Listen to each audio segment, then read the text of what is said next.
Bonjour bonsoir tout le monde et re-bienvenue à la chaîne de Raph Merrette 18. On se retrouve pour parler de Survivor 44. Mon nom est Christian Ladusseur. Si c'est votre premier épisode, ben, allez écouter le premier épisode. Je suis fait en compagnie de Raphaël. Comment ça va, Raph? Ah, ça va super bien, là. Je commence à être habitué de plus faire mon intro, fait que c'est moins... ça fait moins étrange que la première fois. Non, ça va super bien. Content d'être avec toi encore une fois pour parler de Survivor 44. Toi, ça va? Yes. Ben oui, ça va. Je reviens du gym. Je suis Ouh, tranquille. nice, nice. Yep. Good. Ben écoute, après un épisode la semaine passée qui fut peut-être de la torture pour toi, un épisode cette semaine qui fut de la torture pour moi. Euh, donc, en effet, Survivor 44 qui continue à son rythme effréné. Un début de saison qui va très vite, très fort et qui fait très mal pour nos winner picks. Yes. Donc, c'est pas mal déjà un spoiler, mais Oui. la personne qui a été éliminée cette semaine est le winner pick de Raph et de sa copine, a.k.a. Claire de l'équipe des Verts, qui a été sortie. Euh, Ça va? Oh, Ça va, Raph? Moi, j- ça m'a fait très rire cet épisode. j'ai mal. J'ai tellement mal. Fait j'ai, que, j'ai- bienvenue sur le podcast de deux super fans quand leur Winner Pick sont sortis épisode 2 et épisode 3.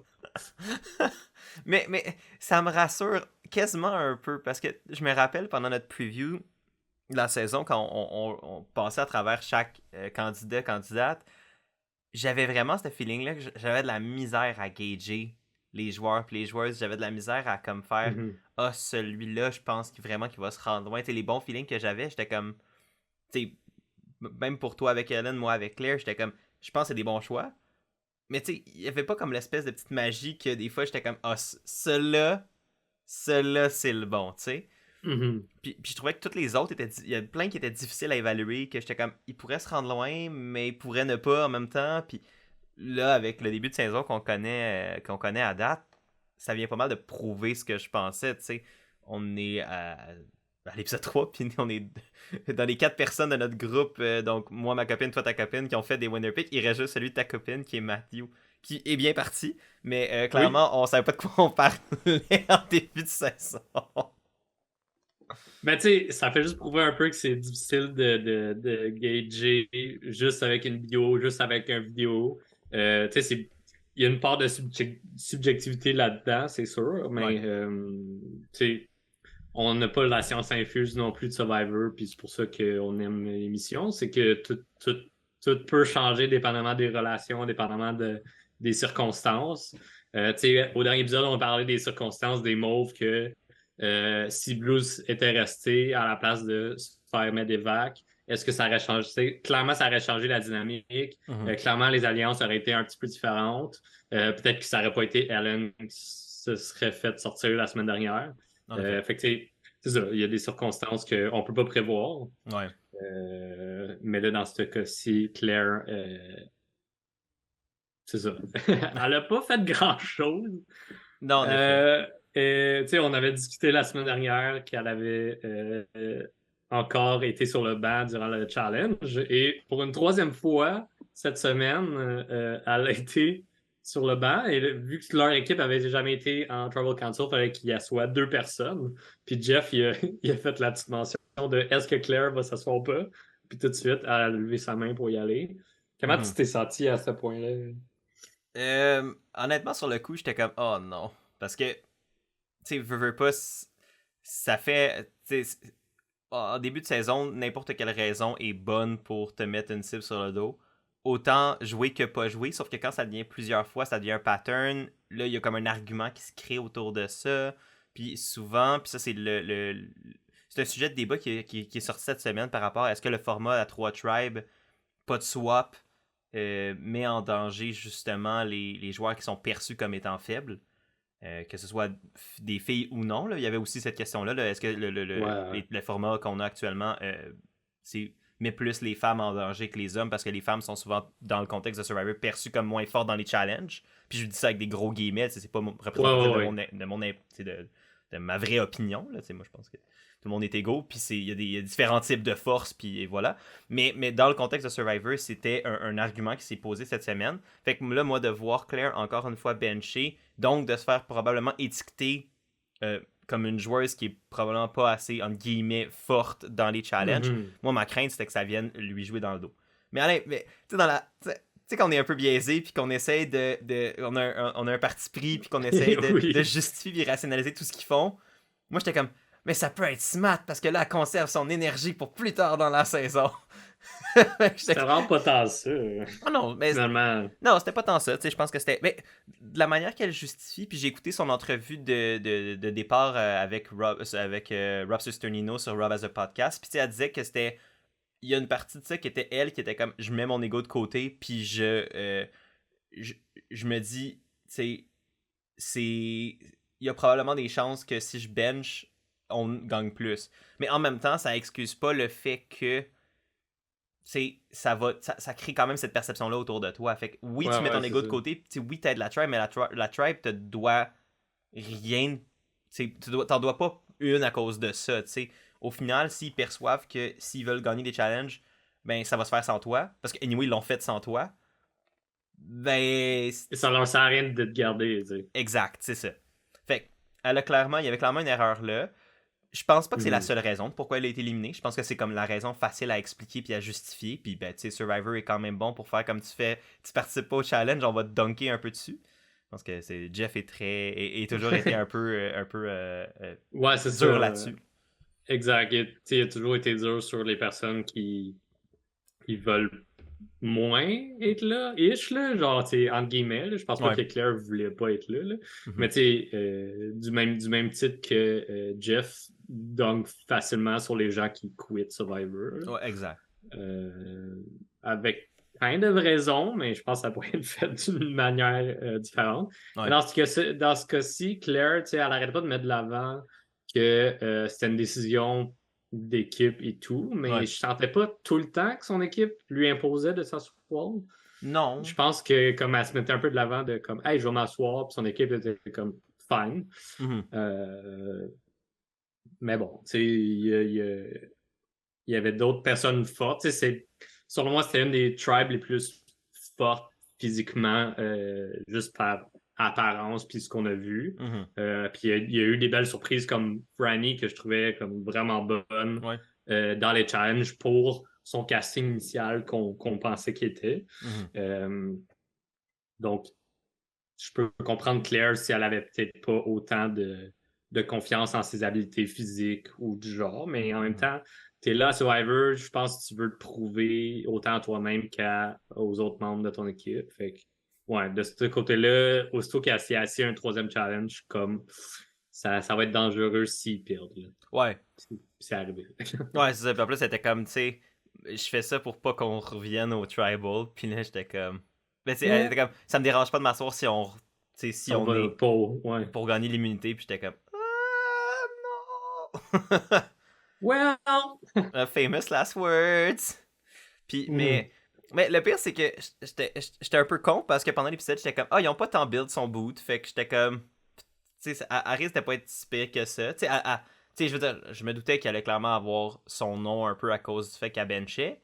Mais tu sais, il y avait le début d'épisode qui se concentrait tellement plus sur l'histoire de Matt versus Danny. Puis comment toute la situation avec l'idole, puis la fake idol, puis tout ça. J'étais comme, ça bâtit plus vers, tu sais, que ces deux-là vont clasher ou que ça serait plus dans leur direction que les nôtres pourraient tourner. Fait que dans ma tête, j'essayais de me rassurer puis de me rationaliser en disant justement encore une fois ça a pas tant build à son boot, mais ça c'est une erreur de débutant là. À ce stade-là, tout le monde peut être en danger même s'ils l'ont pas nécessairement préparé avant le challenge. Mais non, tu sais, pour moi, Claire, c'est surtout décevant parce que on l'a à peine vu. Puis je pense qu'elle avait vraiment le potentiel d'être divertissante comme joueuse. C'est juste, quand on se rappelle à l'épisode 1, son move d'aller parler avec Matthew sur le bench pendant que les deux, ils faisaient pas le premier challenge de la saison, le premier challenge d'immunité. Je trouvais que c'était vraiment divertissant. C'était une stratégie qu'on a très peu vue à Survivor aux États-Unis. Fait que là, de voir qu'elle ait l'intuition de faire ça, je trouvais ça super intéressant. Puis ça me laissait croire qu'elle avait du potentiel pour justement passer à l'extérieur de la boîte, puis peut-être mettre en place des stratégies qu'on n'aurait peut-être pas vues auparavant. Mais elle l'a pas fait. Puis on n'a pas eu le temps de le faire. Puis ben, le peu qu'on a vu d'elle, ben c'est ça qui était ça. Elle a pas eu tant d'impact dans la game, puis on l'a pas tant vu mettre en place de stratégie pour se sauver. C'est plus Matthew Franny qui essayait aussi de la sauver. Elle a travaillé pour essayer de se sauver. Elle allait parler à Heidi puis tout ça, mais on se rendait assez compte que c'était probablement trop peu trop tard à ce moment-là. Fait que quand après ça, elle a joué son Shot in the Dark, j'étais comme maybe. Not safe. Et quand j'ai vu Not Safe, j'étais comme ok, ça va. Ouais. C'était pas mal ça de mon bord aussi. Là. Comme tout de suite après le challenge, j'étais comme c'est elle qui s'en va. Puis là, il y a eu des mouvements intéressants dans les verts, puis c'est ce qu'on voulait voir aussi, là, où ce que les lignes se divisaient, puis qui était en contrôle, qui l'était pas. Exact. Puis est-ce que ça allait être un vote facile pour séparer le duo Franny-Matt? Mais ouais, j'étais comme Claire s'en va. Puis ça va être bien drôle au podcast. Avec les deux niaiseux qui ont un podcast de Survivor puis qui ont plus de winner pick. Ben, tu sais, honnêtement, je pense que ça nous décrédibilise pas non plus. Là, dans le sens non, mais. C'est juste drôle parce qu'on se targue d'être bon là-dedans, puis on a quand même eu des bons résultats, puis on était quand même fiers de ça. Fait que là, on arrive cette saison-ci, puis là, on se fait désarçonner solide. Surtout que durant la semaine, j'étais allé voir le vidéo de Hugo de l'autre podcast de Survivor Québec, juste pour donner mes condoléances qu'on a perdu Hélène, faire comme. Puis il m'a répondu, il dit ça veut pas être juste Raph qui gagne. Puis je suis comme ah ben c'est fait, ça sera pas Raph qui gagne cette saison-ci non plus. Ah, c'est bon ça. Voilà. Non, mais. On peut-être Jinx, je sais pas. Vous m'avez Jinx. Hugo, si t'écoutes ça, c'est de ta faute. Non, non, je fais des blagues. Mais, on a manigancé. Ouais, c'est ça, c'était une alliance contre moi. Exact. Non, mais. Non, pour vrai, mais tu sais, c'est moi, vraiment, rendu là. Ce que je me dis, c'est que ça va être intéressant parce que là, je vais pouvoir vivre l'expérience de suivre une saison dans le podcast sans avoir le parti pris d'un winner pick. Tu sais, parce que, veux pas, on avait comme tout le temps un peu un certain parti pris quand on étudiait les saisons précédentes. Puis, ça faisait en sorte que on a tout le temps cette comme vision-là qui vient teinter notre analyse. Mais là, en ayant plus de winner pick, plus de personnes qu'on cible, ben ça ouvre le terrain un peu plus à comme ce qu'on soit plus ouvert à tous les scénarios. Ouais, parce que tu sais, comme veux pas, la subjectivité est là, comme on a un parti pris, tu sais, j'avais fait allusion la semaine dernière à une équipe de hockey, là, de comme une équipe sportive de on gagne ensemble puis on perd ensemble. Là. Ouais. Fait que en enlevant ça, c'est vrai que là, notre analyse va vraiment être juste sur est-ce que notre peu va se rendre loin ou pas.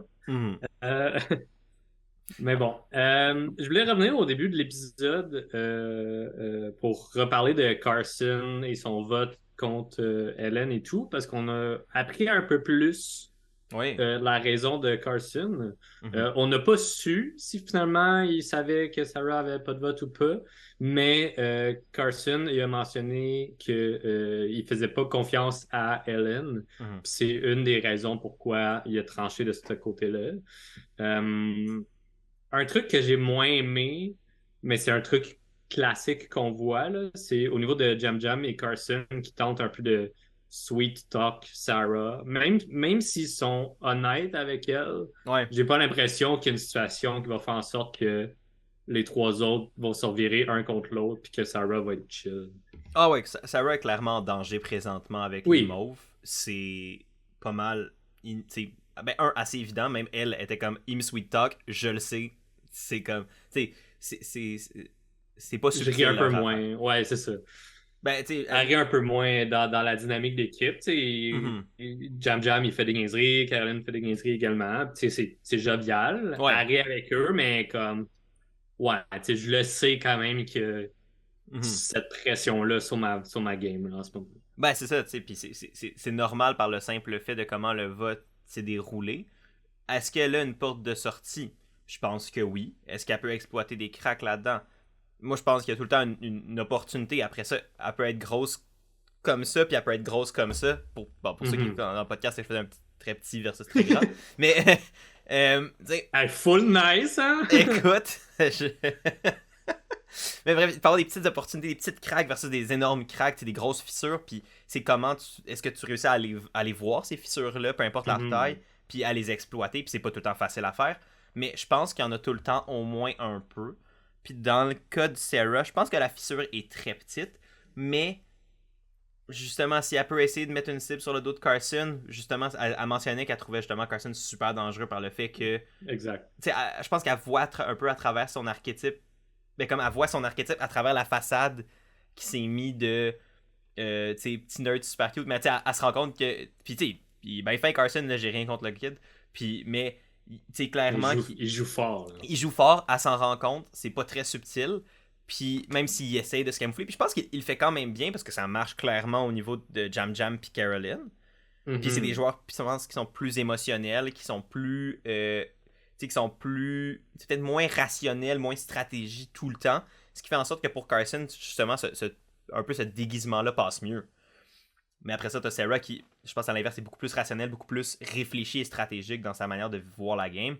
Mais elle s'en rend compte de la complexité du personnage qu'est Carson. Fait que si dans un monde où elle survit jusqu'à un merge ou un swap, on sait jamais s'il va en avoir un ou pas. Elle a clairement des arguments pour aller contre Carson s'il décide de ne pas rester les mauves strong ensemble ou pas. Mais du côté de Carson, j'ai un petit feeling un peu étrange face à juste de la façon qu'il s'exprimait suite à le vote était de mon bord, je suis un peu en contrôle de la game dans mon équipe. J'ai l'impression qu'il y avait un peu. C'était très subtil, mais de la façon qu'il s'exprimait, je trouvais que ça y montait un peu à la tête, puis ça peut venir jouer sur à quel point tu captes tout ce qui se passe autour de toi ou pas. J'ai l'impression que Carson, c'est ça, c'est en train de lui monter légèrement à la tête, puis ça peut devenir dangereux pour sa propre game s'il se sent trop confiant dans sa situation. Ben oui, non, absolument, puis t'as tout à fait raison. Moi aussi, je l'avais noté, puis même ma copine aussi, elle était comme, il me semble Carson, il se trouve bon un peu, tu sais, comme, il est fier de son coup. Puis tu sais, je veux dire, il a quand même bien joué, il s'est mis dans une position qui, pour l'instant, à moins d'un malheur, est favorable pour lui. Fait que, tu sais, il y a quelqu'un qui est un bout avant lui, et qui est Sarah, il est dans un groupe avec Jam Jam et Caroline qui lui sont redevables, considérant que sinon ça allait probablement dans la direction de Caroline. Fait que, tu sais, c'est bien, il a bien fait.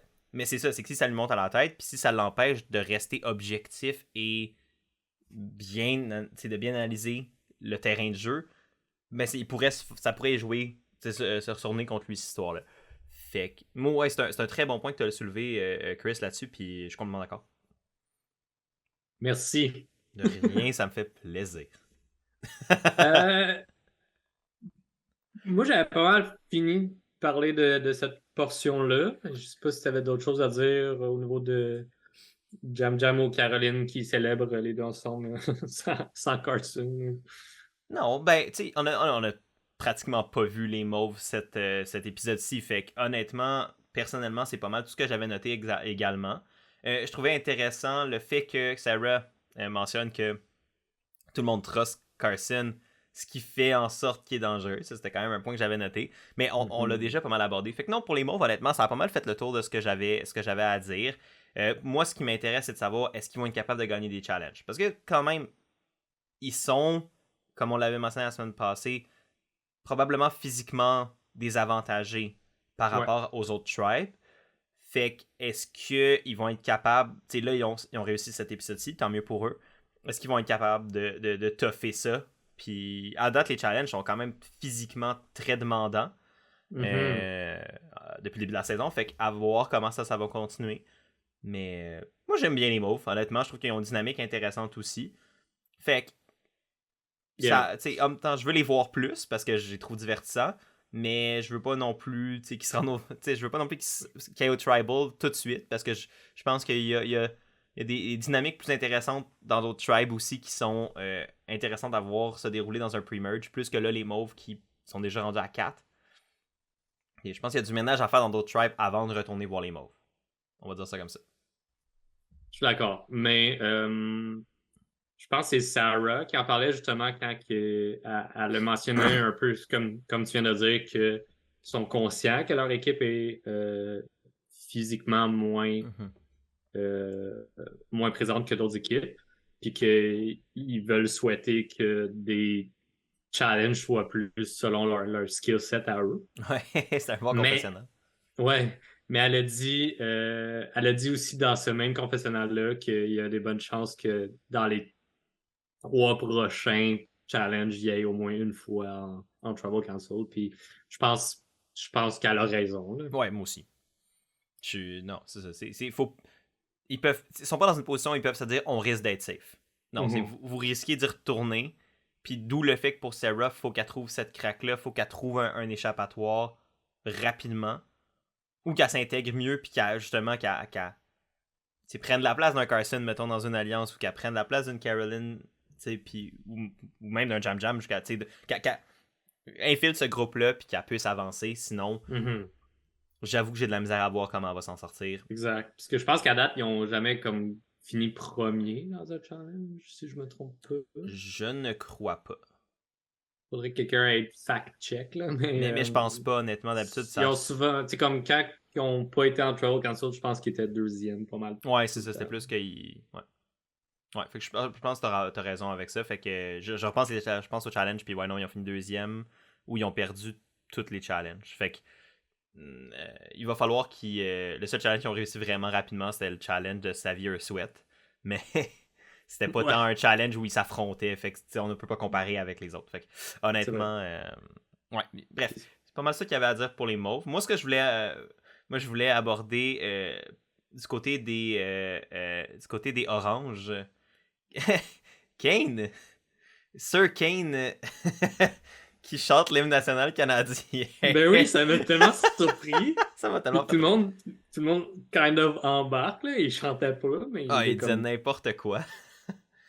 Il était là, puis Kane, il y a eu un épisode un peu plus jovial, cet épisode-ci. Tu sais, on a moins vu lui qui struggle à revenir dans les bonnes grâces de Brandon ou juste dans les bonnes grâces générales. Tu sais. Ouais. On l'a vu gosser avec l'épée. Parce qu'il a parlé qu'il était Dungeon Master à D&D, il était un nerd, puis il a mis toute cette personnalité-là de l'avant. Puis comme moi, quand j'avais lu sa bio, c'est ça qui m'avait marqué. Puis j'étais content de voir cette partie-là de Kane, ce qu'on n'avait pas vu pour l'instant. Puis, c'est comme quand je lisais sa bio et tout, Kane m'intéressait en tant que winner pick. Puis, depuis le début de la saison, j'étais comme, hey, je suis content de pas l'avoir choisi parce que je trouvais qu'il faisait des.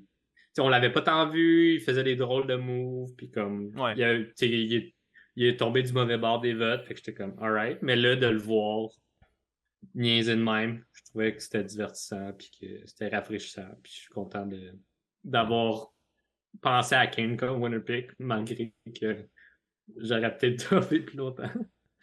Ouais, c'est ça. C'est toujours intéressant. Mais moi aussi, j'étais content de voir cet épisode-là pour Kane, parce qu'après 2 épisodes très négatifs, on a eu un épisode où là, le show l'a montré sur une lumière vraiment plus positive, vraiment plus joviale, qui montrait un peu sa personnalité plus que ce qu'on a vu précédemment.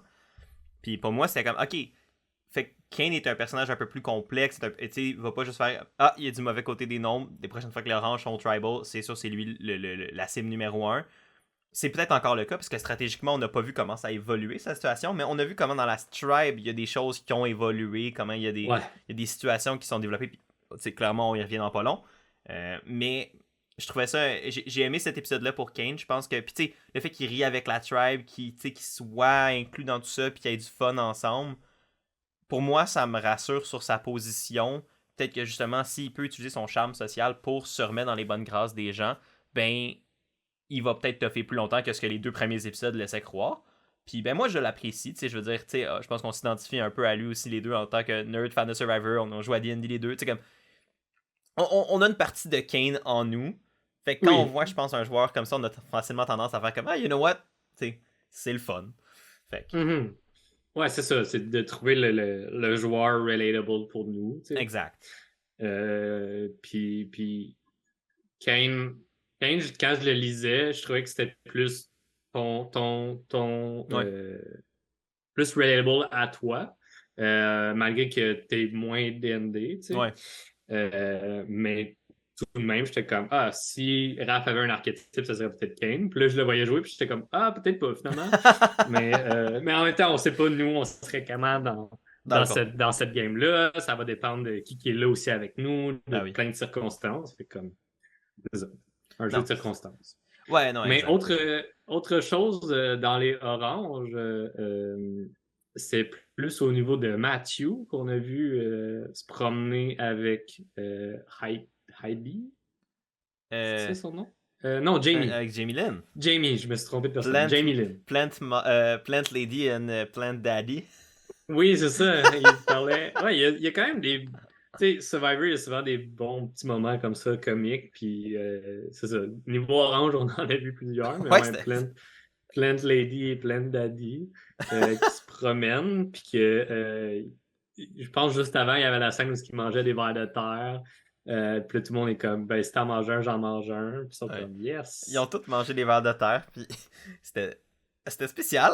C'est drôle. Ça ramène un peu le côté survie de Survivor. Ça veut pas.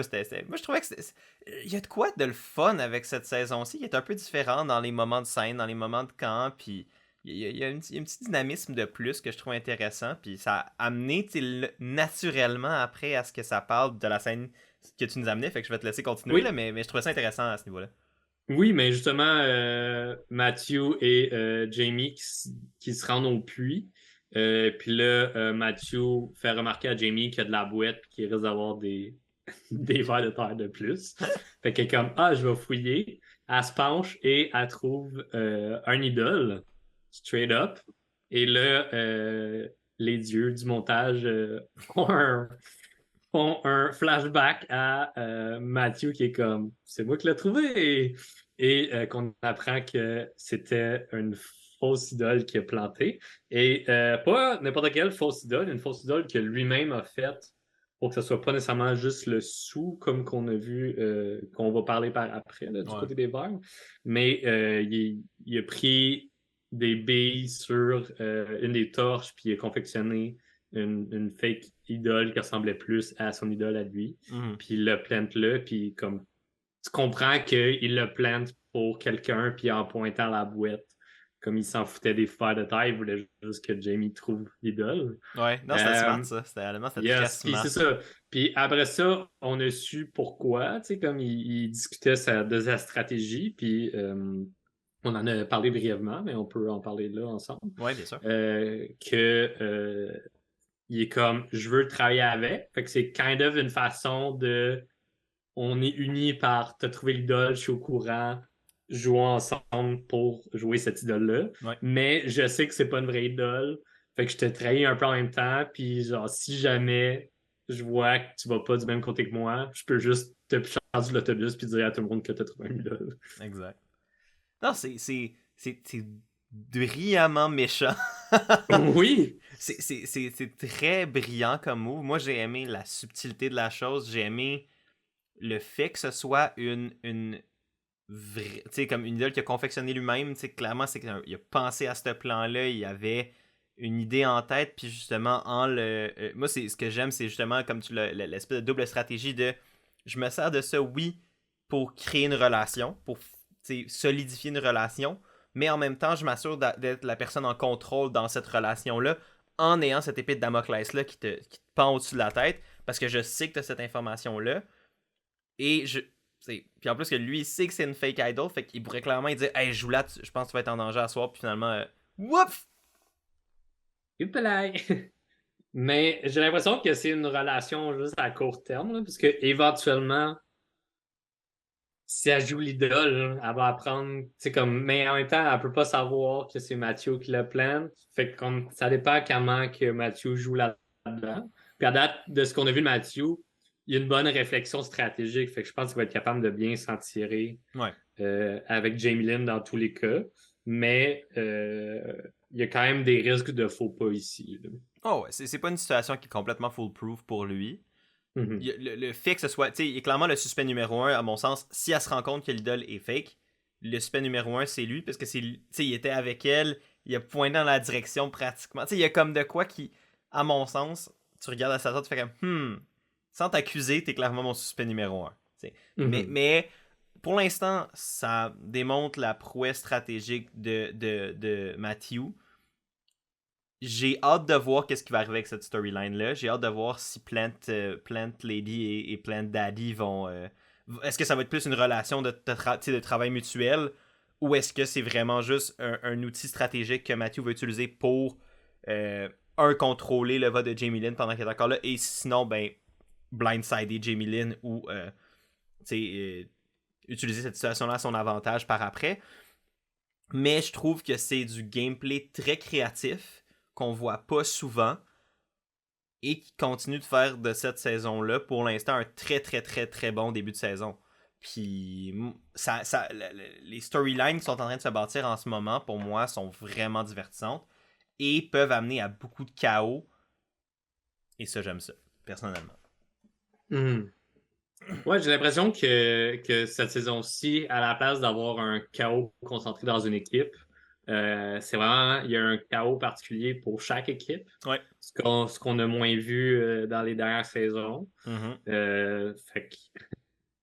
Fait qu'il y a un potentiel très chaotique pour le merge ou un swap. Ouais. S'il y en a un. Ouais, s'il y en a un, il ne devrait pas en avoir là, si ça suit la tendance de la dernière saison. Mm-hmm. Euh, Ben, les 3 dernières saisons, en fait, il n'y a pas eu de swap non, depuis c'est ça. 41. Exact. Puis c'est les mêmes barèmes un peu de 3 équipes de 6. Ouais. Mais voilà. Est-ce que tant qu'à parler des 3 équipes de 6, est-ce que toi t'aimerais ça voir un swap? Qu'est-ce que t'en penses, toi, du fait qu'il n'y a pas eu de swap depuis Belle Lurette?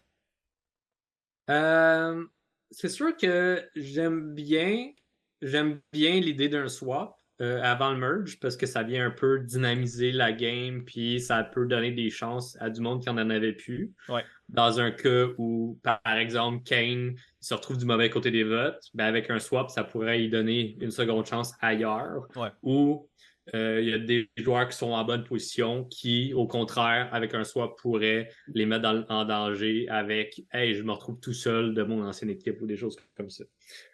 Fait que ça dépend toujours. Je pense qu'il y a une part de subjectivité de qui qu'on veut voir aller plus loin, qui qu'on veut pas. Ouais. Puis les swaps viennent un peu brouiller toutes ces cartes-là de comment naviguer là-dedans. Mm-hmm. Puis les tracking, il n'y en a pas autant que la première fois qu'ils nous en ont présenté, qu'on avait à chaque épisode. Yep. Là, clairement qu'il va en avoir un au prochain épisode selon le preview. Là. Ouais, c'est ça que j'allais dire. Je pense qu'ils vont faire leur Mais le tracking vient un peu remplacer le fait de rencontrer du monde de d'autres tribes. Mm-hmm. Mais je serais partant de mixer tracking et swap. Ouais. Pour mettre plus de l'avant, justement. Hey, on va marcher pendant 2 heures dans une montagne, on jase, puis on peut mettre ça un peu plus de l'avant. Mm-hmm. Puis comme, hey, ben on se retrouve dans le même swap, on est dans la même équipe. Nice, on a fait des liens dans le tracking. Est-ce qu'on veut travailler ensemble ou est-ce que c'est juste pour ce moment-là? Ouais. Je pense que ça pourrait être intéressant. Je dis pas de faire un tracking à chaque épisode, mais c'est de quoi qu'on a moins vu, qu'on n'a pas vu du tout. Là, Ouais. Moi, ce que j'aime, tu sais, pour venir à ton point initial du swap qui peut être un avantage pour certaines personnes parce que ça leur donne une deuxième chance ou un désavantage si tu avais une bonne game puis que là tu te retrouves dans une situation vraiment précaire.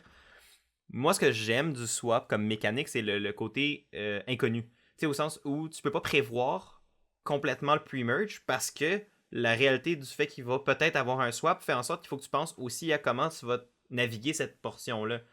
Fait que tu peux pas non plus te faire un plan fixé jusqu'au merge. Ou en tout cas, ben, ce plan fixé-là a des fortes chances d'être détruit. Fait que l'élément de surprise d'avoir un swap fait en sorte que tu peux pas non plus juste faire ton pecking order de OK, telle personne part, telle personne part, telle personne part. Parce que faut peut-être que tu gardes ta relation avec ces personnes-là aussi. si tu te retrouves avec eux dans un swap, parce que, veux pas, c'est les nombres que t'as de ton bord, parce que évidemment, les tribus vont généralement essayer de rester ensemble, à moins qu'il y ait quelqu'un qui est vraiment au bottom puis qu'il le sait. Exemple, mettons, si Sarah se retrouvait avec Carson, peut-être qu'elle serait comme, peut-être pas J'ai des finalement. arguments pour sortir Carson. Ouais, c'est ça, fait il y a comme une. Ça implique de jouer différemment la game. Fait que moi, c'est ça qui me manque. Je m'ennuie de cet élément de surprise-là qui fait en sorte que les Ouais. joueurs peuvent pas tout calculer. Exact. Je suis d'accord. Sauf que d'un. Puis là, c'est juste pour faire l'avocat du diable parce Oh, que ouais. je suis totalement d'accord avec toi. Mais je pense que si on avait eu un swap dans la saison avec Marianne, Omar et toute cette gang-là, qui a été un merge incroyable. Oui. On avait full aimé la dynamique. Aussitôt qu'il y a eu le merge, les différentes personnes de différentes équipes qui se sont mis ensemble, qui ont formé une grosse alliance, puis ça bougeait beaucoup. Ouais. Je pense que dans cette saison-là, s'il y avait eu un swap, je pense que cette dynamique-là aurait été moins là parce qu'il y aurait déjà eu des lignes dans le sort de tracé entre certaines personnes qui seraient ramassées dans la situation de swap différentes.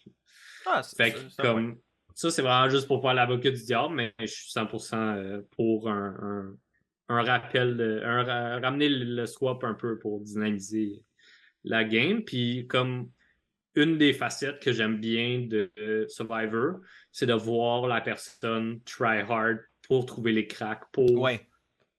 pour bien se positionner, puis faire comme aller de l'avant sa stratégie relationnelle de OK, je suis pas dans une bonne position, mais comment je peux m'en sortir ce vote-ci?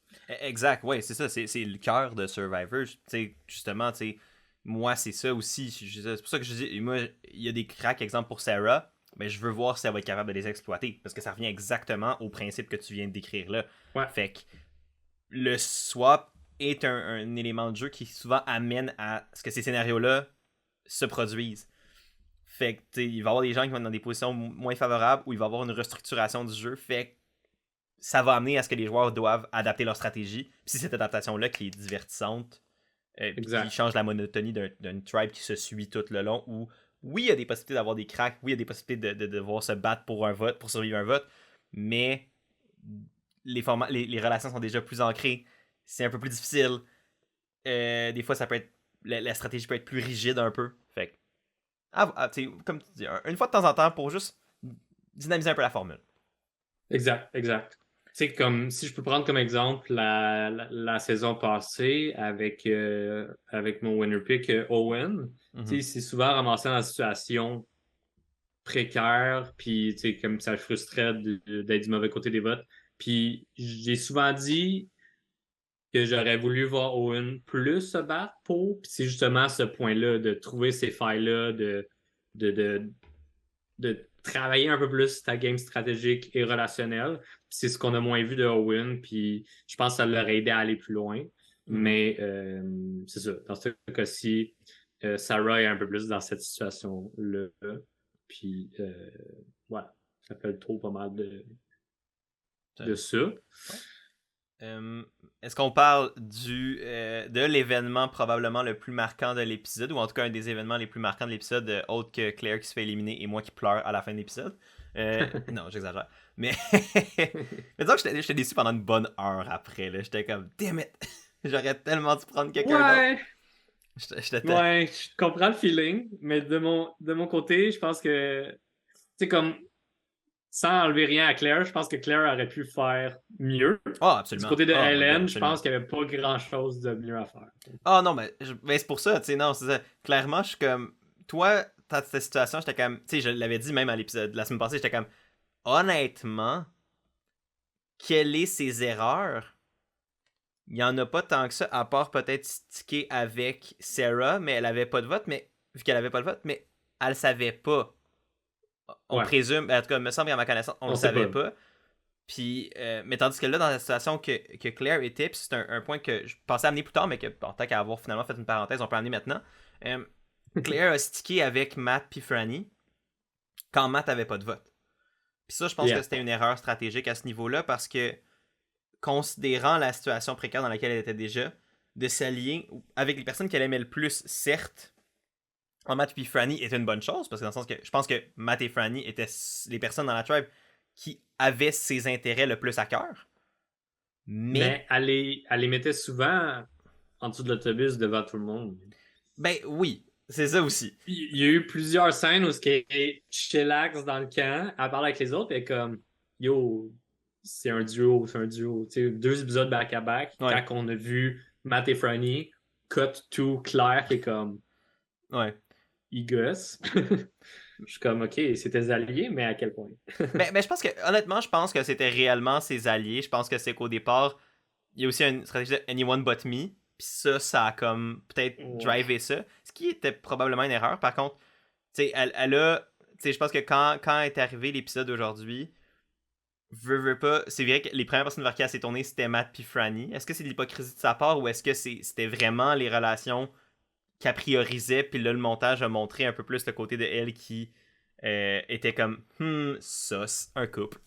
Mais tu sais, je pense, dès le début, je pense que j'ai jamais douté de sa relation avec Franny. C'est plus Matt que j'ai l'impression qu'il y avait comme une distance. Ouais, exact. Mais tu sais, clairement, après, admettons si Claire avait survécu avec ce vote-là, je pense qu'elle était all-in Franny puis Matt, dans le sens qu'ils sont vraiment allés au bat pour essayer de la sauver.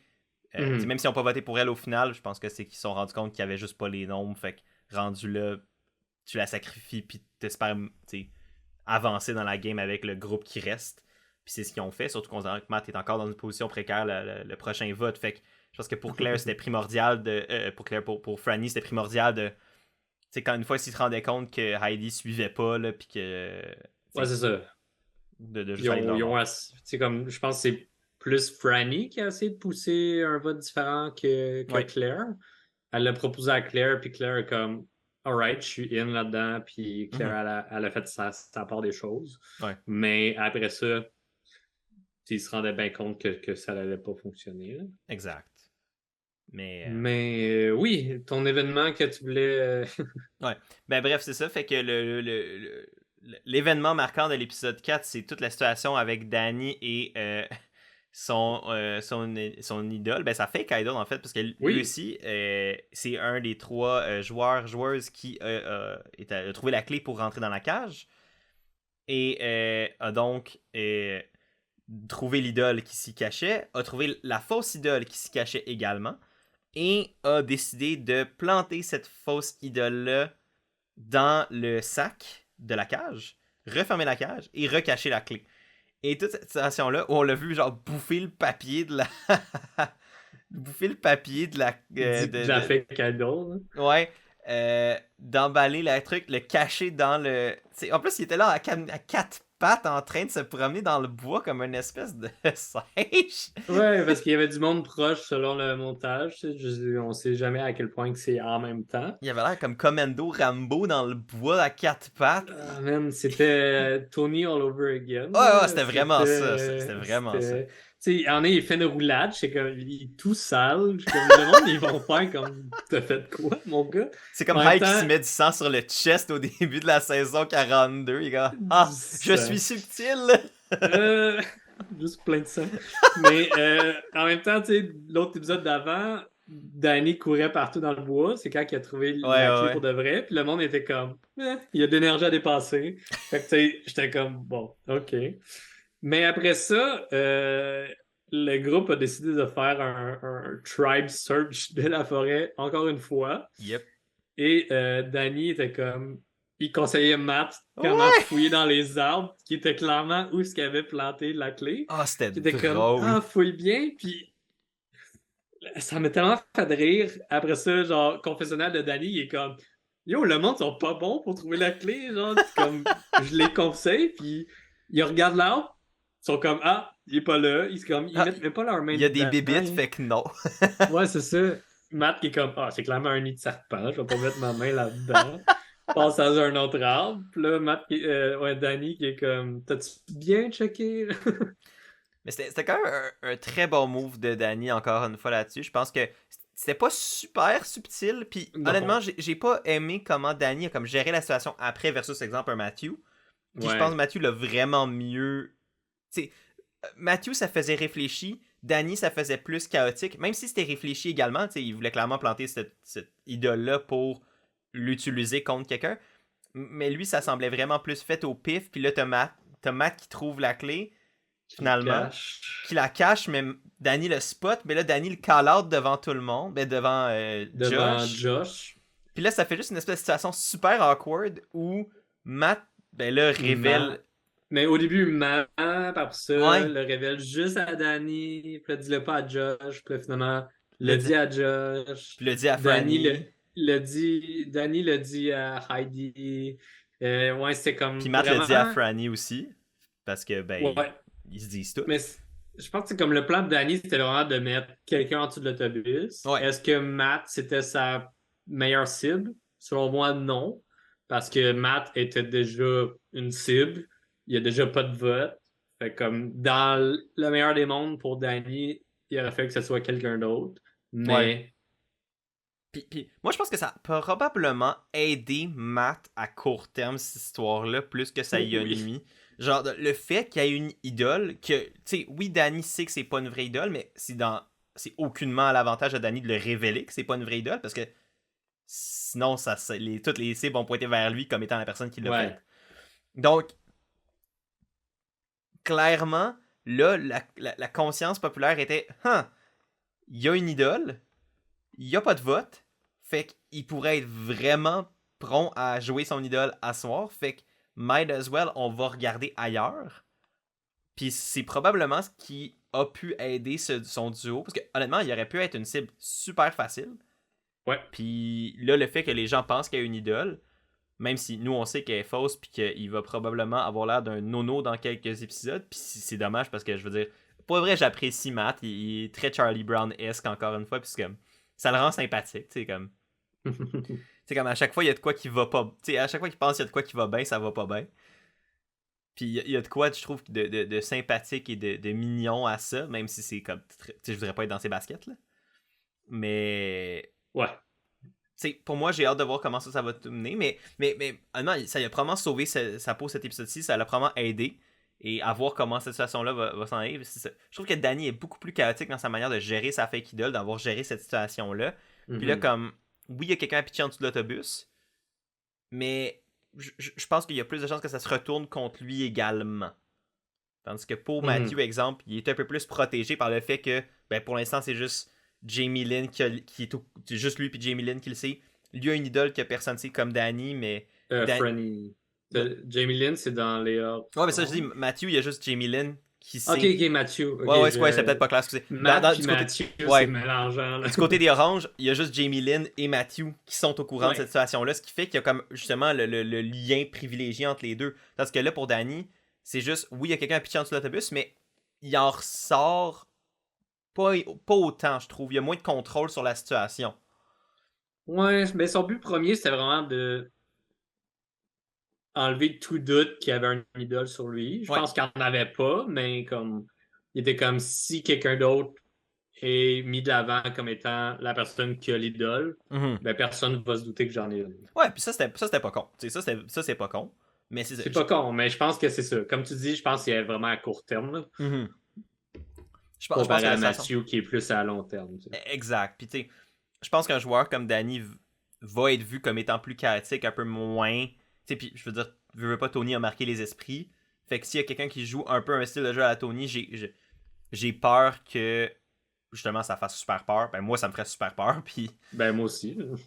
Puis justement que là, les gens fassent comme OK, il faut qu'ils. Fait que tu sais, autant que c'était super divertissant, puis honnêtement, je trouve que c'est overall un bon move pour Danny. C'est plus à long terme, je suis comme à quel point ce move-là va le porter 2, 3, 4, 5 votes plus loin. Mais ça y a porté un vote plus loin. Dans une position où, pour l'instant, il est quand même en contrôle de ce qui se passe dans les verts. Il y a des cibles plus faciles, comme Josh, son nom il tournait beaucoup, fait que Josh pourrait redevenir une cible. Je pense que Claire qui avait mentionné aussi qu'il y a des commentaires par rapport à Danny qu'il semble gérer la situation, mais il réfléchit pas plus loin. Puis c'est pas vrai, clairement. Justement, t'es comme Danny est un peu nono, puis finalement, Danny a quand même pas été c'est ça. Elle le traitait de niaiseux, mais je pense qu'il y avait une part de son gut feeling qui était vrai que Danny gère le vote en ce moment.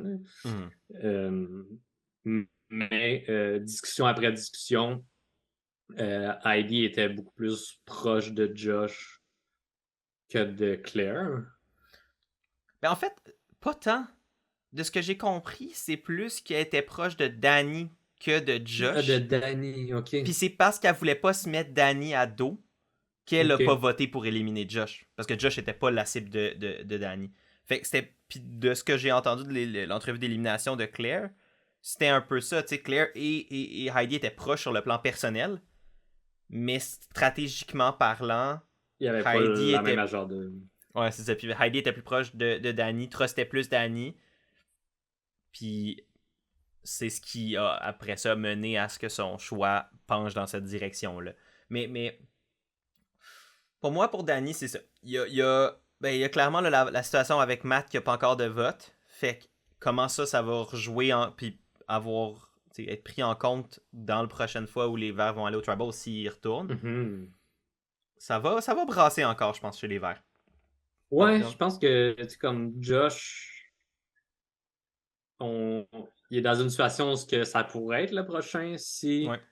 ils vont pas avec un choix facile qui est Franny ou Matt qui cible depuis le début parce qu'ils sont un duo. Mhm.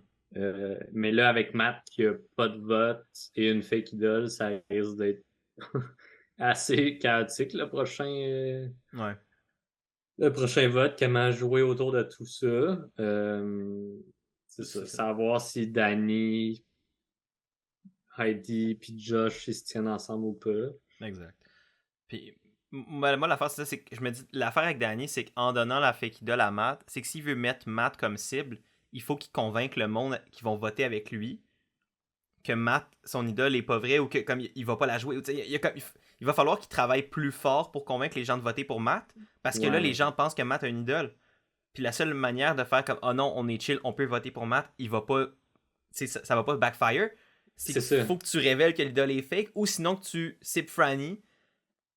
Puis, mais encore une fois, il faut que tu dises ah, c'est sûr qu'il jouera pas l'idole pour Franny. Tu sais, dans le sens que je trouve qu'il y a comme une complexité de plus maintenant que l'impression globale c'est que Matt a une idole. Fait qu'il faudrait soit qu'il blindside solide ou Ouais. qu'il convainque les gens que ah, ben il va pas jouer son idole ou ah, son idole, elle sert à rien. Mais là, il se révèle un peu. Il révèle un peu sa game en faisant ça. Fait que Mhm. ça peut être vraiment complexe comme situation à naviguer. Puis, ben, moi j'aime ça, mais après ça, Yes. est-ce que c'est du bon gameplay ou est-ce que ça va servir tant que ça? C'est là où j'ai des petites réserves. Mhm.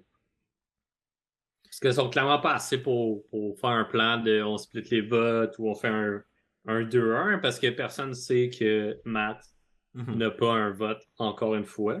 Mhm. Puis il y a peu de chances qu'il aille chercher Franny puis que Franny décide d'aller avec eux pour sortir Matt. Parce que même si Franny a sait que c'est un danger de rester avec Matt, elle gagne rien à le sortir. Non, non, non, c'est ça. Je pense que à ce stade-ci, je vois pas qu'est-ce qu'elle gagne à le sortir. Elle perd un. C'est comme un. Quelqu'un qui va comme pratiquement sacrifier sa game pour elle. Genre, Oui, honnêtement, je pense que c'est un peu ça qui va arriver là. Genre, je pense que Franny risque d'être en meilleure position avec d'autres que Matt, là. exact. Fait que. C'est ce qu'on a vu aussi, là. Tu sais, Ouais. Franny était plus proche de Claire, Matt était ailleurs. Ouais. Matt Fait était Matt. que Matt était. C'est ça. Ouais.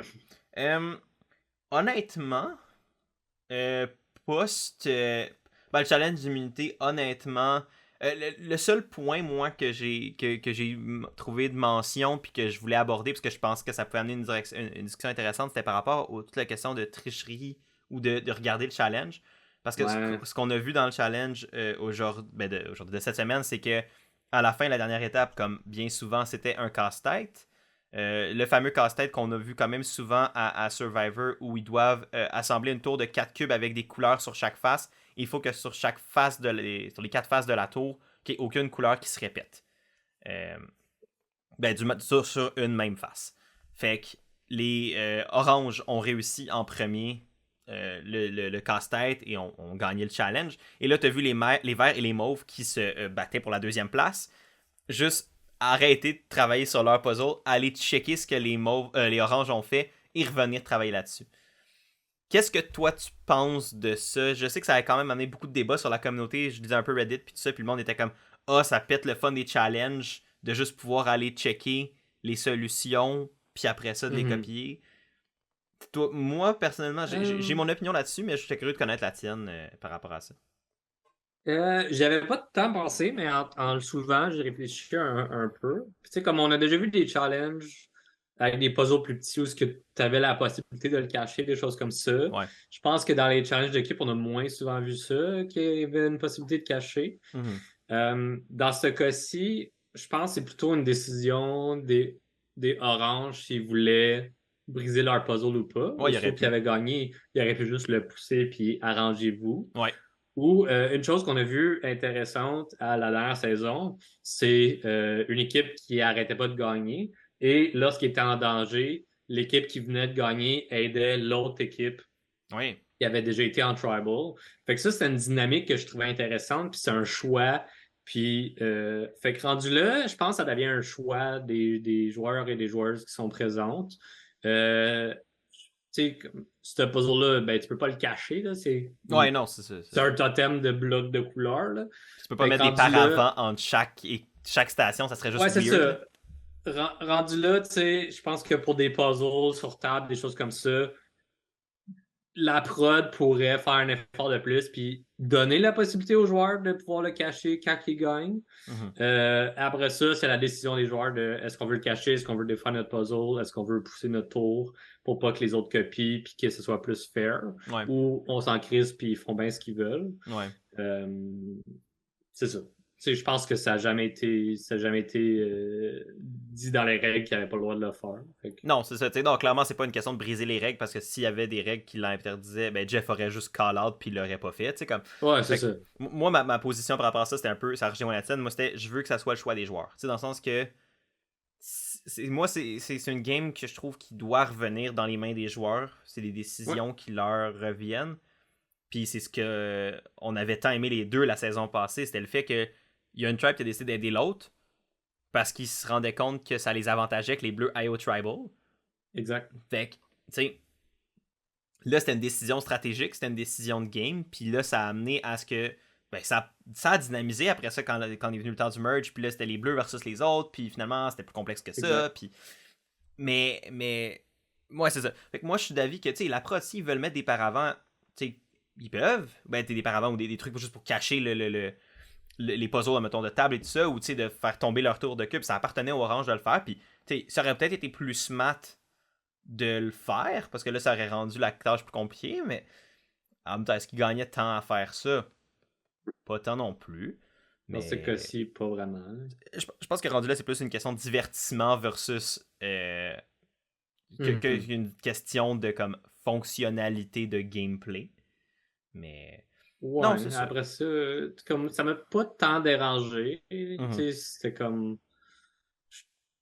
Je me questionnais sur est-ce qu'il était proche. Puis, tu sais, comme Carson, de la façon qu'il a dit à Jam Jam, genre, est-ce que tu peux checker s'il y a des jaunes? Tu sais, comme il parlait des côtés Ouais. jaunes, s'il y a 3 jaunes ou pas. Mhm. Tu sais, je pense que c'était juste pour confirmer son intuition, puis il Ouais. est allé regarder une couple de fois. Je pense que du côté des Verts, eux, il y avait moins de bonne idée de ce qui s'en allait, fait que ça les a beaucoup plus avantagés, mais ils n'ont pas pu le faire assez vite, puis de bien comprendre comment que ça avait été fait. Ouais. Fait que, tu sais, ça m'a pas tant dérangé. Je pense pas que ça a le temps changé de quoi dans le résultat. Je pense que les Mauves étaient beaucoup plus avancés dans leur puzzle que les Verts qui avaient rien fait, là. Ouais, exact. Fait que moi, ça m'a pas dérangé. Puis, tu sais, est-ce que les Mauves auraient pu checker puis défaire le puzzle d'orange? Tu sais, ça, je sais pas. Ça aurait été Ouais. vraiment un coup chien, là, de Ouais. genre Carson Jam Jam qui regardent, sont comme, OK, c'est beau, on le pousse, puis après ça, fuck les Verts. Ouais, ça, Mais j'avoue que j'aurais été. Ça, j'aurais trouvé ça vraiment. ça aurait été ras, Ça aurait été là. très ras. Puis je pense que ça aurait pas été un bon move Non. parce que ça les aurait clairement mis dans le trouble Ouais, c'est après. ça. Le monde aurait été rancunier puis aurait été fâché, tu Ouais. sais. Fait comme, est-ce que c'était une possibilité qu'ils pouvaient faire? Peut-être, je sais pas. Tu sais, dans les règles, est-ce qu'on doit toucher au puzzle des autres ou pas? Bonne question. Euh, Quand le puzzle est fini, là, on s'entend. Pendant le puzzle, ils font juste Pendant le tackle. puzzle, juste comme pitch un bloc. Euh, mais bon, je pense qu'on est d'accord là-dessus que ça, tu sais, comme la possibilité est là pour un jeu stratégique s'ils veulent, si ça leur donne des choses ou pas. Ouais.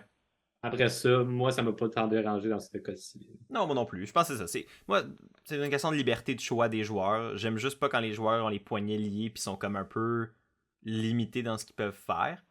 Fait que là, au contraire, ça leur donne cette agentivité-là de faire ce qu'ils veulent par rapport à comment le puzzle se joue. Moi, les challenges, c'est divertissant, mais c'est jamais ce qui, moi, Exact. J'aime ça les regarder, mais à un moment donné, on a C'est vu tellement de challenges à Survivor que comme. c'est pas ce qui va venir faire que l'épisode est bon ou pas. Non, c'est ça, exact. Honnêtement, moi, ça fait pas mal le tour de ce que j'avais comme avant le challenge puis tout ça. C'est sûr qu'on a parlé déjà Ouais. un peu du post-challenge, dans toute la stratégie de par rapport à Claire versus Josh puis comment tout ça allait se dessiner. Yep. Sans revenir là-dessus tant en détail, parce que, comme on a dit, on l'a déjà abordé un peu, moi, ce que je trouvais intéressant aussi de cette situation-là, c'est comment Claire s'est défendue au Tribal. Moi, j'ai Oui. vraiment aimé son argumentaire. Puis, moi, honnêtement, j'espérais que ça soit un peu le vote. J'espérais que ça. Tu sais, c'était moi qui étais delusional à ce niveau-là. Qui était clairement, j'espérais, là, c'était plus moi qui souhaitait qu'il y ait un changement dans les choses. Mais j'ai vraiment trouvé que sa performance au Tribal était intéressante. Puis je pensais que ça pouvait changer les choses avec un point qui était valide sur qu'est-ce que la force dans un Tribal, dans une tribe, est-ce que le fait d'avoir un allié solide que tu sais à qui tu sais que tu peux faire confiance, à qui tu sais que avec qui tu vas travailler, est plus fort que juste le simple fait de gagner des challenges. En même temps, dans un contexte où gagner des challenges est ce qui fait que t'as pas à être en danger. Honnêtement, ça a amené un débat que je trouvais vraiment intéressant, puis elle sortait des bons arguments. Qu'est-ce que t'en pensais, toi, personnellement? Je suis d'accord avec toi, je trouvais qu'elle se défendait bien. C'est sûr que là, comme le résultat était biaisé parce que le monde avait décidé à l'avance. Mm-hmm. On avait vu une scène où ce que Heidi dit que son numéro 1 c'est Danny. Puis après ça, Danny et Heidi qui vont jaser avec Franny. Fait que comme je pense que ces deux côtés-là ont closé le deal sur Claire. Ouais. Mais ouais, clairement que ça apporte un débat intéressant, surtout sur la formule de 3 équipes de 6 qu'on a parlé plus tôt. On est d'accord pour dire que il y a des portions de challenge que ça va être peut-être les femmes qui vont plus exceller versus les hommes. C'est juste que de base, le monde regarde niveau apparence. Ce dude-là, il a des gros bras, il est capable de lever l'équipe toute seule. Ben oui. On est plus porté à le garder comparé à cette fille-là s'assoit sur le banc et participe au challenge. Ouais, exact. Fait que d'amener la force de ce point de vue-là, c'est 100% mon point de vue sur la force d'une équipe. Je pense que la force se détermine pas juste par qui a des plus gros bras dans une équipe. Ouais. Malheureusement, je pense que le format actuel met un peu l'accent vers ça. Ouais. Puis c'est quand tu regardes le boot list cette saison à date, c'est un peu ça. Quand tu regardes celui des saisons passées, pre-merge, c'est un peu ça. Même, tu sais, 41 et 42, c'était un peu ça aussi, à différents degrés. Tu sais, fait sans dire que c'est comme, il y a un problème systémique. Ben, moi, je serais vraiment juste curieux de revoir une refonte un peu de la formule, ou juste plus de variation aussi dans le format des tribes et tout ça, juste parce que c'est plus divertissant comme. Parce que, je veux pas, en 41 et 44, dans toutes ces saisons-là, là, pas juste les deux que je viens de nommer là, mais il y a quand même beaucoup de similarités, puis je pense que la formule pourrait. Les joueurs sont smart et savent s'adapter à la formule rapidement. Fait que de brasser un peu les choses, puis de juste interchanger plus fréquemment comment les tribes sont composés, comment la game va être jouée, pourrait faire en sorte que la force avec un grand F ou la force physique pourrait être remise en question sur c'est quoi sa réelle valeur, puis est-ce qu'au contraire, c'est pas plus avantageux pour nous de solidifier un groupe dans lequel on a réellement confiance et avec qui on pourrait avancer plus tard. Après ça, je pense quand même que overall, Franny puis Matt, considérant que Matt avait pas de vote, ont pris la bonne décision. autant que ça me déçoit, j'étais déçu sur le plan personnel, je pense qu'il aurait pas pu sauver Claire. Ce qui sauvait Non. Claire à ce moment-là, c'était son Shot in the Dark. Puis ça a pas marché. Mais. Puis, par contre, ça aurait été intéressant parce que là, c'est un vote unanime. Ça aurait été intéressant que si le Shot in the Dark fonctionne à ce stade-là, qu'est-ce qui se serait passé? Probablement Ouais. un revote. Puis Claire Est-ce est que ça aurait été immunisée. Josh, l'autre cible, parce que ça a été le nom qui a été droppé? Ou est-ce que le monde serait entendu sur un Matt ou sur un Franny, vu que c'était Ouais. dans les discussions depuis le début de la saison? Ouais. Euh, à voir. Mais tu sais, comme pour revenir sur la question de la force puis de la formule qu'on a actuellement, moi, j'aimais bien un début de saison avec deux tribes Ouais, moi aussi. plus grandes, puis que rapidement, il y avait un swap pour 3 équipes.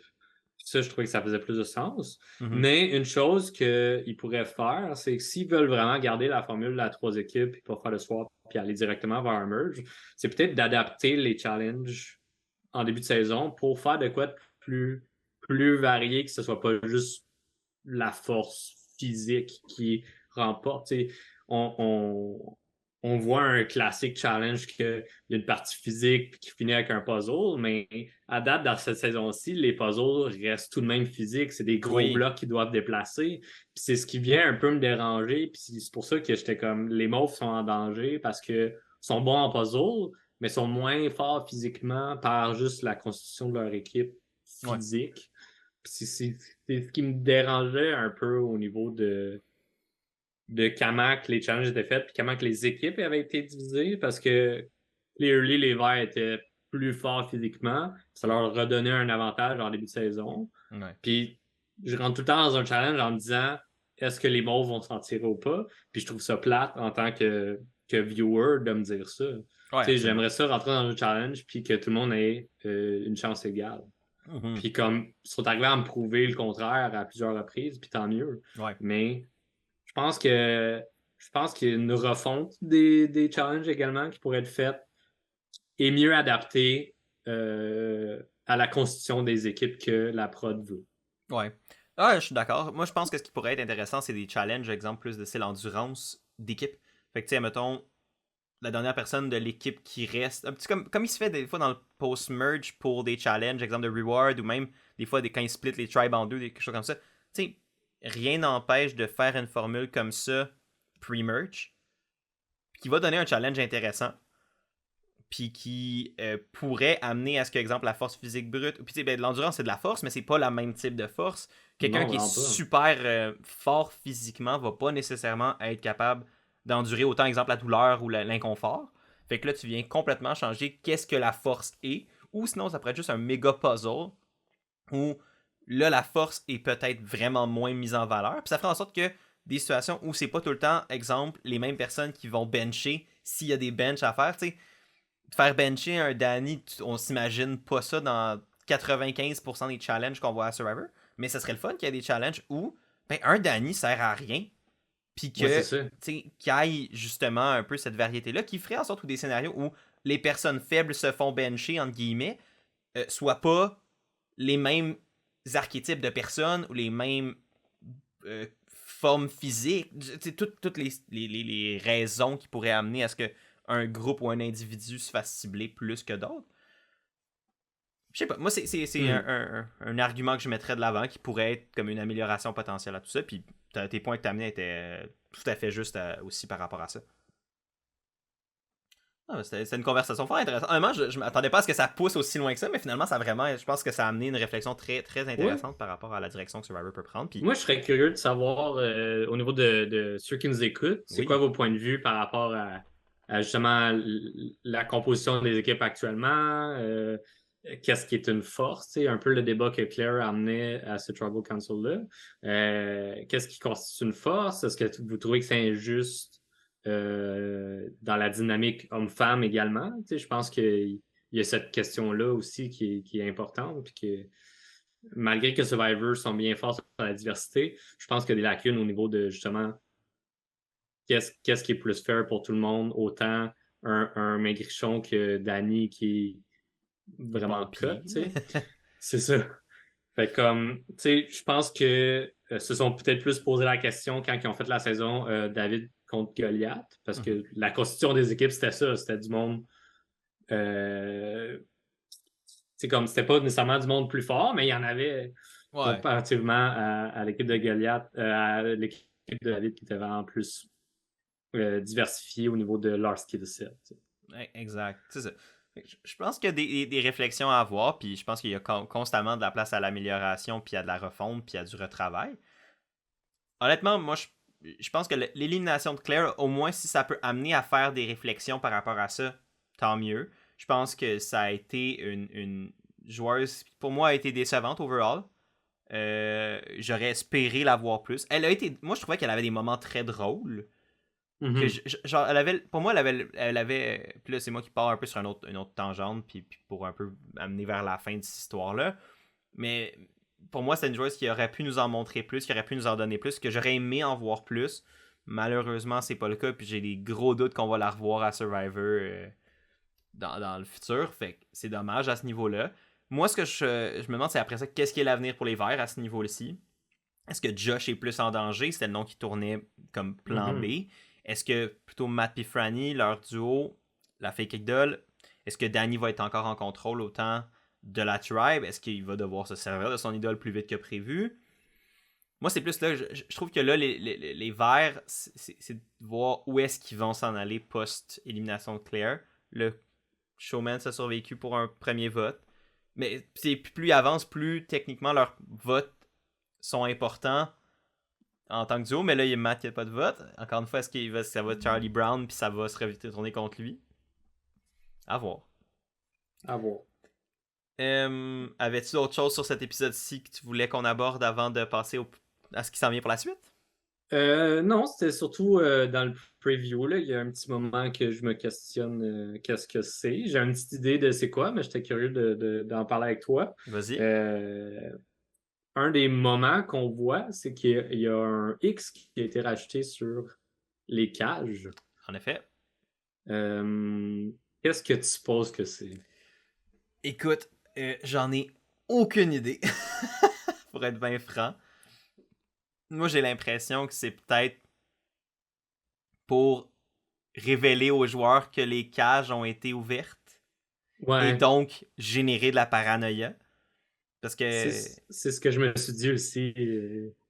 Moi, ça serait ça. Donc, c'est comme pour dire, ça vaut plus la peine d'y aller, c'est déjà pris. En même temps, si quelqu'un voulait plant un fake idol dans une des cages, admettons, si Caroline avait comme le flash d'utiliser ça, ben elle peut plus. Fait que c'est un peu weird là-dessus. Mais les mauves, ils savent que clairement, il y a de quoi.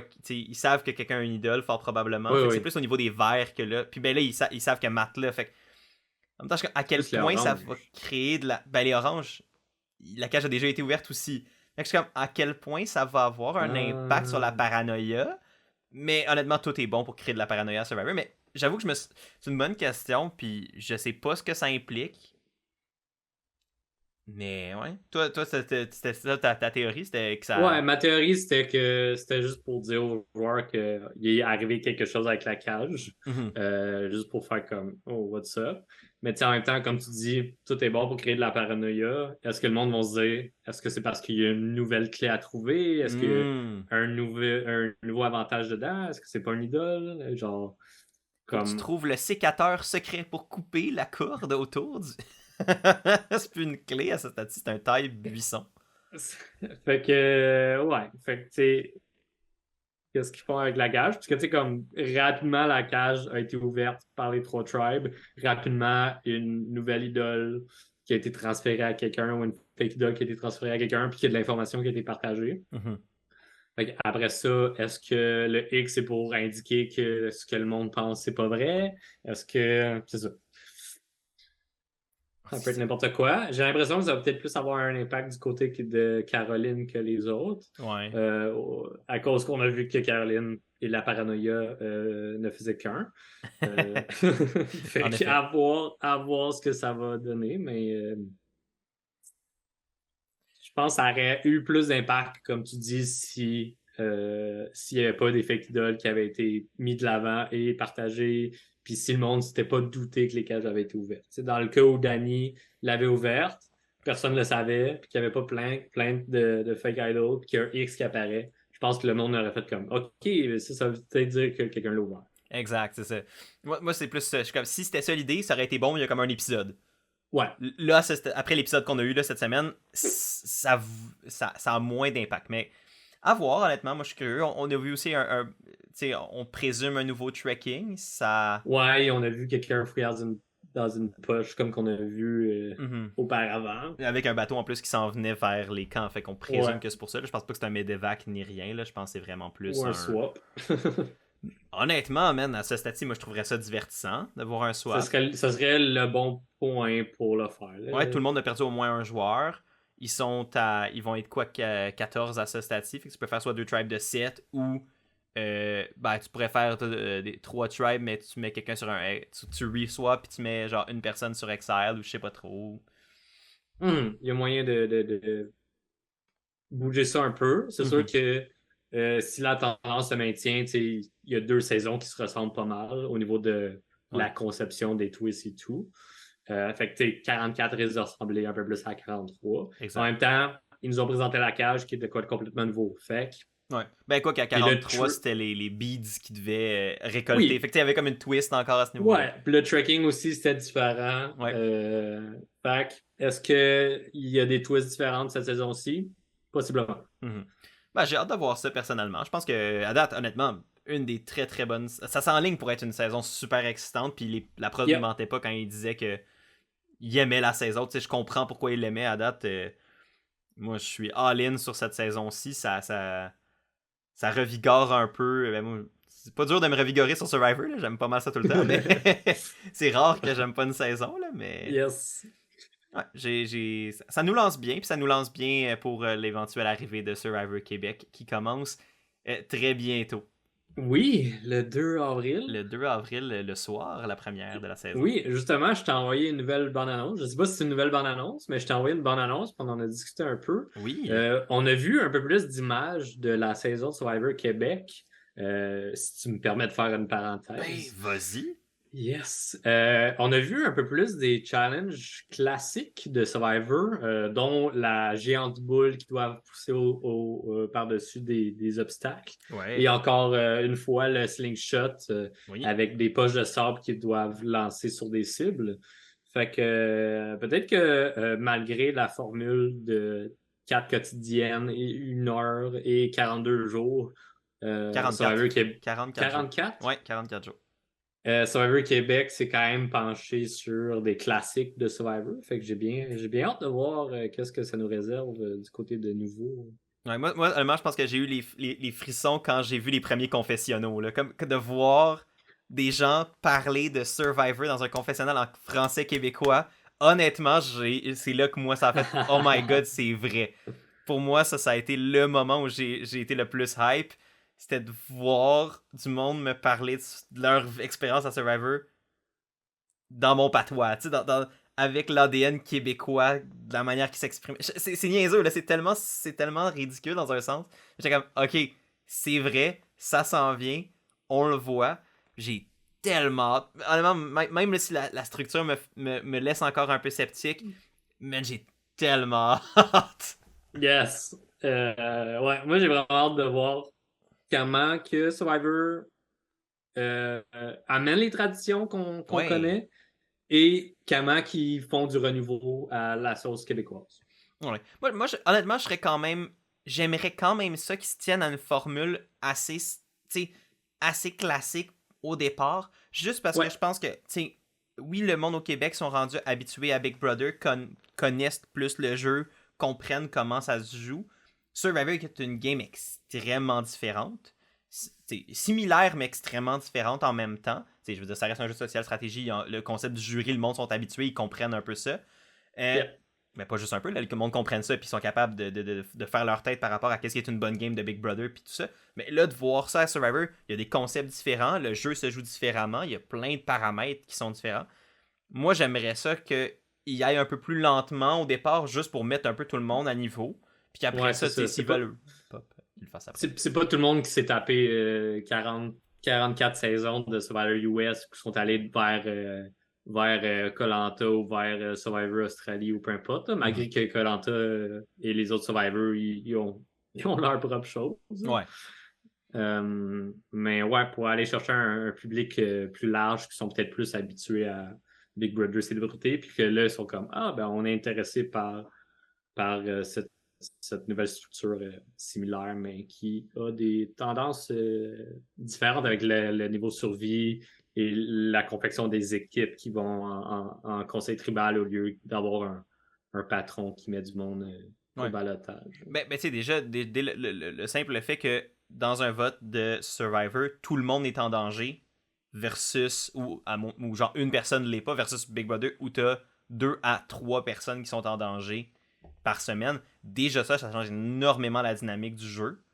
Yeah. Puis, non, puis tu sais, même à Big Brother Célébrité, présentement, il y a beaucoup de twists, puis le monde sont comme il y en a trop, ça dénature le jeu, ou ça devient comme compliqué. Fait que c'est pour ça que je suis comme. Gardez ça simple pour commencer, pour embarquer les gens, pour que la game naturelle de Survivor, qui est déjà excitante en elle-même, soit comprise, soit adoptée. Puis après ça, on se permet des fantaisies, puis on essaie de pousser le concept plus loin. Puis ils vont clairement, j'ose espérer qu'ils vont amener quand même des affaires de nouveau. Je veux pas que ça soit pareil à 100%, mais juste comme, je pense qu'il y a comme, la première saison, c'est comme le moment où tu peux comme, tu peux t'en permettre, mais peut-être un peu moins. Juste pour comme habituer tout le monde. Mais en tout cas, j'ai hâte de voir. Je suis vraiment optimiste quand même malgré tout. Là, moi, je suis all-in sur le projet, puis j'ai juste vraiment hâte de voir ça. Là. Yes, bien d'accord avec toi. Donc, je pense que ça met pas mal fin à l'épisode d'aujourd'hui. Oui. C'était très plaisant encore une fois de jaser tout ça, Chris. Toujours plaisant, Raphaël. Écoute, puis j'espère que vous avez trouvé ça plaisant aussi à la maison, que ce soit sur YouTube ou sur les plateformes de balado. On est toujours très content de vous voir aussi nombreux à écouter du contenu sur Survivor au Québec. C'est toujours super le fun. Si vous avez aimé l'épisode d'aujourd'hui, n'hésitez pas à aimer, partager, commenter. Comme d'habitude, c'est super apprécié. Vous pouvez vous abonner à la chaîne RafMiret18 justement pour voir plus de contenu hebdomadaire sur Big Brother et Survivor. Et évidemment, n'hésitez pas à nous laisser dans les commentaires vos impressions sur les épisodes, vos opinions par rapport à tous les sujets qu'on a abordés. Ça nous fait toujours plaisir de vous lire et de vous répondre. Et moi, c'est ce que j'avais à dire. Chris, as-tu un petit mot pour la fin? Je suis content que les deux, on ait plus de winner pick. J'aurais trouvé ça un peu poche de genre, toi, tu continues, puis moi, je suis juste comme, hey, le monde sont bons, hein? Fait que la table est mise, les deux, on se lance là-dedans. On continue le podcast sans winner pick. Juste voir où est-ce que notre first book, qui est le même, va se rendre. Puis en voir comment que le reste va se développer. Fait que, comme tu as dit, je pense qu'on va apporter une analyse peut-être un peu plus objective, vu qu'on n'aura pas de parti pris pour le reste de la saison. Donc, on lève notre chapeau à l'objectivité de ne plus avoir de winner pick. On se sent solidaire dans cette situation. Et on se dit évidemment tous et toutes à la prochaine tout le monde. Merci de nous avoir écoutés. Passez une super belle fin de journée. Merci Chris, comme toujours, d'être là. C'est super le fun. Et à la prochaine tout le monde. Salut. Bye.